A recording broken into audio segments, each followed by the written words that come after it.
ഞാൻ വർഷങ്ങൾ പഴക്കമുള്ള മിക്സിയാണിത്. അപ്പം ഏകദേശം ഒരു 13 വർഷങ്ങളും പഴക്കം ചെന്ന മിക്സിയാണ്. അതിപ്പോഴും ഉപയോഗിക്കുന്നുണ്ട്. പുതിയ മിക്സി ഉണ്ടെങ്കിൽ തന്നെ നമുക്ക് പഴയത് വൃത്തിയാക്കി എടുക്കുന്നതാണല്ലോ ഒരു സന്തോഷം. അപ്പോൾ നമുക്ക് അതിനായിട്ട് ഞാൻ മുട്ടത്തോട് പൊടിച്ചതാണ്. അപ്പോൾ അതിനകത്തോട്ട് 1/2 ടീസ്പൂൺ അളവിൽ നമുക്ക് ബേക്കിംഗ് സോഡ, ഞാൻ ഈ മുട്ടത്തോട് പൊടിക്കുന്ന വീഡിയോ മുമ്പ് ഇട്ടിട്ടുണ്ടായിരുന്നു. പിന്നെ ഞാൻ അതിനകത്തോട്ട് വാടിയ നമ്മളെ കയ്യിലുള്ള നാരങ്ങയില്ലേ, അത് വെച്ചാണ് ഞാനതൊന്ന് തേച്ച് കൊടുക്കാൻ വേണ്ടി എടുത്തത്. മിക്സിയൊക്കെ ഒന്ന് തേച്ച് കൊടുക്കാൻ വേണ്ടി നാരങ്ങ എടുത്ത്, പിന്നെ കുറച്ച് വിനാഗിരിയും കൂടെ ഒഴിച്ച് കൊടുത്തിട്ടുണ്ട്. 1 ടീസ്പൂൺ അളവിൽ വിനാഗിരിയും കൂടെ ഒഴിച്ച് കൊടുത്തിട്ടുണ്ട്. അപ്പോൾ ഇത് പഴയ മിക്സി വൃത്തിയാക്കുന്നത് കൊണ്ടാണ് ഇത്രയും സാധനങ്ങൾ എടുത്തത്. അതല്ലെങ്കിൽ നമുക്ക് പുതിയ മിക്സിയൊക്കെ ഒന്ന് ക്ലീൻ ചെയ്തെടുക്കുന്നതിന് വിനാഗിരിയും സോഡാപ്പൊടിയും മാത്രം മതി. ഇതിപ്പം മുട്ടത്തോടും കൂടെ ആകുമ്പോഴത്തേനും നല്ലോണം നമുക്ക് തേച്ച് ഉരച്ചെടുക്കാൻ പറ്റും. അപ്പം നമുക്ക് തേച്ച് നോക്കാം എന്തുമാത്രം ഇത് ക്ലീൻ ആവുമെന്ന് നമുക്ക് നോക്കാം. അപ്പോൾ ആദ്യം ഞാൻ നാരങ്ങയുടെ ആ തോട് വെച്ചൊന്ന് തേച്ച് കൊടുക്കുകയാണ്. അപ്പോൾ നമുക്കതെല്ലായിടത്തും ഒന്ന് സ്പ്രെഡ് ചെയ്ത് കൊടുക്കാം. അപ്പോൾ അതിനുശേഷം നമുക്കൊരു 10 മിനിറ്റ് ഇത് തേച്ച് വെച്ചേക്കണം. അപ്പോൾ അതെല്ലാം ആ കരിമ്പുള്ളിയൊക്കെ അടിച്ച് സ്ക്രാച്ച് വീണ് ആകെ ഇതായിട്ടിരിക്കുകയാണ്. അപ്പോൾ നമുക്ക് പഴയത് വൃത്തിയാക്കി എടുക്കുന്നതാണല്ലോ ഒരു സന്തോഷം. എന്നെക്കാളും കുറേയൊക്കെ അതിൻ്റെ വെളുത്ത് കിട്ടുന്നുണ്ട്.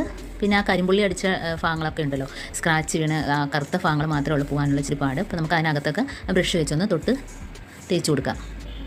ഒട്ടും പ്രതീക്ഷിച്ചില്ല ഇത്രയും നല്ലോണം വെളുത്ത് കിട്ടുമെന്ന്. കണ്ടോ? അപ്പോൾ നമുക്ക് എത്ര പഴകിയ മിക്സി ആണെങ്കിലും ഈ മുട്ടത്തോട് കൊണ്ടൊക്കെ വൃത്തിയാക്കാൻ പറ്റും. ഇപ്പോൾ ആ തുണി നമുക്ക് കളയാൻ, വേറൊരു തുണി വെച്ചൊന്ന് തുടച്ച് കൊടുക്കാം. നമുക്കൊന്ന് തുടച്ച് വൃത്തിയാക്കി എടുക്കാം. അപ്പോൾ ഇതിനെല്ലാം ശേഷം നമ്മളൊന്ന് വെയിലത്ത് വെച്ചൊരു 10 മിനിറ്റ് നല്ല വെയിലുള്ള സ്ഥലത്ത് വെച്ചൊന്ന് ഉണക്കിയതിന് ശേഷം മാത്രമേ എടുക്കാവുള്ളൂ. കാരണം അകത്ത് നനവൊക്കെ ഉണ്ടെങ്കിൽ പെട്ടെന്ന് തന്നെ ഉണങ്ങി കിട്ടും.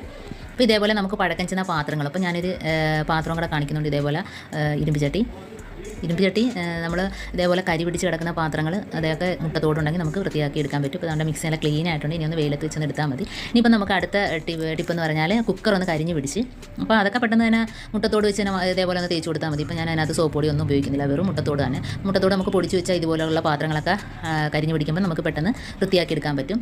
ഞാൻ ഉപയോഗിക്കാതെ മാറ്റിയിട്ടൊരു ചട്ടിയാണ്, അടി കരിഞ്ഞ ചട്ടിയാണ്. അപ്പോൾ ആ കരി നമുക്ക് പോകുന്നതെന്ന് നോക്കാം. ഈ മുട്ടത്തോട് വെച്ചൊക്കെ തേച്ചിട്ട് ഒന്ന് വെളുപ്പിച്ച് നോക്കാം. ഇതിപ്പോൾ കുക്കർ നല്ല വെളുത്ത് കിട്ടിയിട്ടുണ്ട്.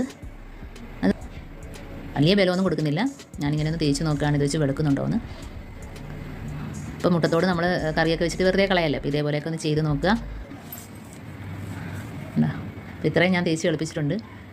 ഇനിയിപ്പോൾ കുറച്ചുകൂടെ തേച്ചാൽ പോകാനേ ഉള്ളൂ അത്. അപ്പോൾ ഇതും നിങ്ങൾ ഇതേപോലെയൊക്കെ ഒന്ന് ചെയ്ത് നോക്കുക. പഴയ നമ്മൾ ഉപയോഗിക്കുന്ന ചട്ടി മാറ്റിയിട്ടുണ്ടെങ്കിൽ ഇതേപോലെയൊക്കെ ഒന്ന് ചെയ്ത് നോക്കുക.